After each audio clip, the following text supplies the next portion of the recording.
Sulat ni Apostol Pablo sa mga taga-Epeso, ika-6 na kabanata, panghuling kabanata.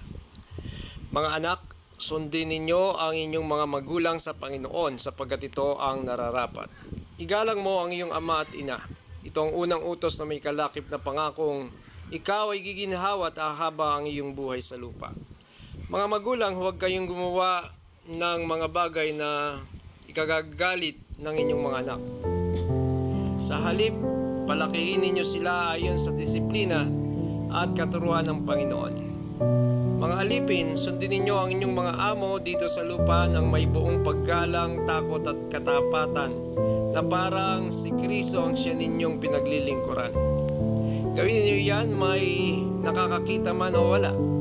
Hindi upang mapuri ng mga tao kundi dahil kayo ay mga lingkod ni Kristo at buong pusong sumusunod sa kalooban ng Diyos.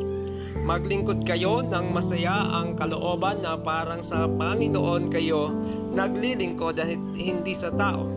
Sapagkat alam ninyong gagantimpalaan ng Panginoon ang bawat mabuting gawa ni numan, maging siya man ay alipin o malaya. Mga amo, maging mabait kayo sa inyong mga alipin at huwag silang pagbabantaan. Huwag ninyong kalilimutan na kayo parehong alipin ng isang Panginoon na nasa langit at siya'y walang itinatangi.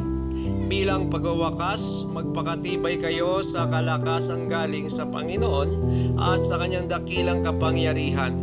Gamitin ninyo ang lahat ng kagamitan at sandatang pandigma na kaloob ng Diyos upang mapaglabanan ninyo ang mga pakana ng dyablo, sapagkat hindi tayo nakikipaglaban sa mga tao kundi sa mga pinuno, sa mga may kapangyarihan, sa mga tagapamahala ng kadilimang umiiral sa sanlibutan ito, ang mga hukbong espiritual ng kasamaan sa himpapawid.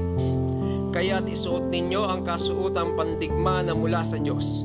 Sa gayon makalalaban kayo kapag dumating ang masamang araw na sumalakay ang kaaway, upang pagkatapos ng labanan ay matatag pa rin kayong nakatayo. Kaya't maging handa kayo. Ibigkis sa inyong baywang ang sinturon ng katotohanan at isuot sa dibdib ang baluti ng katwiran. Isuot ninyo ang sandalyas ng pagiging handa sa pangangaral ng magandang balita ng kapayapaan.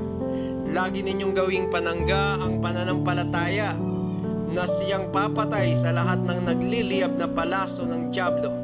Isuot ninyo ang helmet ng kaligtasan at gamitin ang tabak ng Espiritu na walang iba kundi ang salita ng Diyos. Ang lahat ng ito ay gawin ninyo na may panalangin at pagsamo. Manalangin kayo sa lahat ng pagkakataon sa patnubay ng Espiritu. Lagi kayong maging handa at patuloy na ipanalangin ang lahat ng hinirang ng Diyos. Ipanalangin din ninyong ako'y pagkalooban ng wastong pananalita upang buong tapang kong may pahayag ang hiwaga ng magandang balitang ito. Dahil sa magandang balitang ito, ako'y sinugo at ngayon nakabilanggo.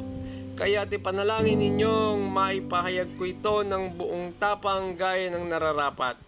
Si Tikiko na mahal nating kapatid at tapat na lingkod ng Panginoon ang magbabalita sa inyo ng lahat ng bagay tungkol sa aking kalagayan at ginagawa.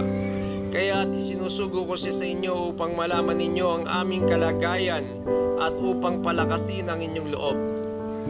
Naway, ipagkaloob ng Diyos Ama at ng Panginoong Hesukristo sa lahat ng mga kapatid ang kapayapaan at ang pag-ibig na kalakip ng pananampalataya. Ang pagpapala ng Diyos ay sumainyong lahat sa inyo na umiibig ng walang maliw sa ating Panginoong Hesukristo. Pagpalain kayo ni Lord.